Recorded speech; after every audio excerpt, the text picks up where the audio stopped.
Before I start this video, I want to congratulate the people that won this giveaway. I have plans of hosting more giveaways in the future, so if you do want to join them, do subscribe. You're more than welcome not to, but you won't get any notifications about those in the future.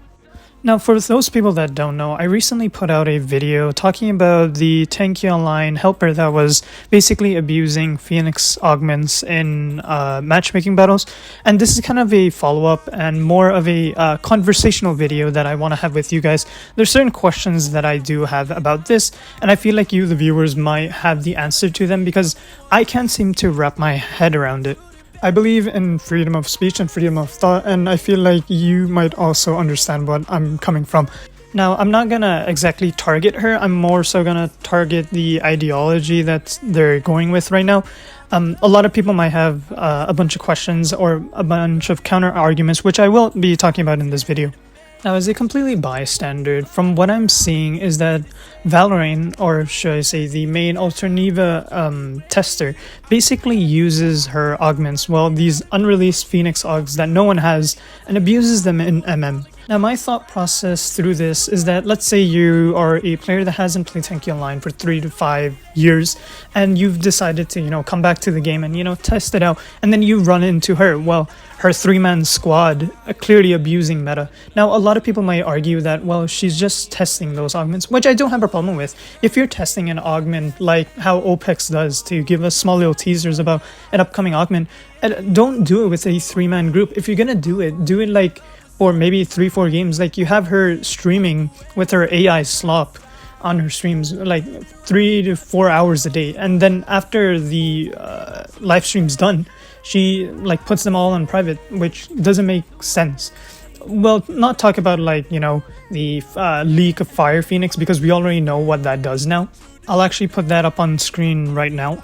Now, funny enough, I actually do have a screenshot that someone took emailing Tanki Online support and asking if her account was a Alternativa account, and they replied with, "This is an account of an employee of our company, not a game," which basically means this is her personal account, and all the Phoenix augments that she's getting are on her personal account and rather not a company account.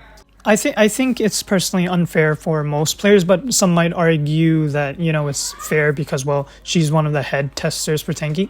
I could sympathize with that, but let's be honest, 5 million battle points and then you having multiple Phoenixes at a time. She has, I think, Twins, a Firebird, and a bunch of the unreleased Phoenixes. I think she also has Striker Phoenix. Goddamn. But my concern is that at this rate, let's say Tanki keep giving her Phoenixes, at this rate in 2 to 3 weeks, she might have every single Phoenix in the game, and her so-called testing might just end up turning into 5-hour streams of her abusing matchmaking with her friends, playing, well, absolutely decimating enemies. And that's just the tip of the iceberg. She's kind of stealing content from YouTubers, English-speaking YouTubers that do want to make videos on it. And you have her just, keeping that all open now. Everyone knows what Firebird Phoenix does, or, everyone knows what Twins Phoenix is. Now, moving on to the next topic that I do want to talk about is kind of the Russian and English YouTuber restrictions that we do have. Now, apparently we cannot, well, English-speaking YouTubers can't make videos that involve with gambling and stuff like that, while you have Immortal Hero and Big Tanks actively promoting gambling to their viewers, and Tanki Online has nothing wrong with it. Now, I have no idea why this is the case. I feel like if you're gonna treat a certain group of Tanki Online YouTubers harder than the other one, it doesn't make sense. If you're gonna keep rules, keep them for everyone and not just a certain group of Tanki Online English-speaking YouTubers. This video is more of a conversational video, and I do have questions why is she, well, not exactly why is she given the rights to all of these augments. That's kind of a half question, but does this mean that anyone could join the Tanki Online developer team and get a free Phoenix in a way? Is there some part of the story that I'm completely missing out on? Or is there maybe a perspective that, you guys might see that I can't see right now?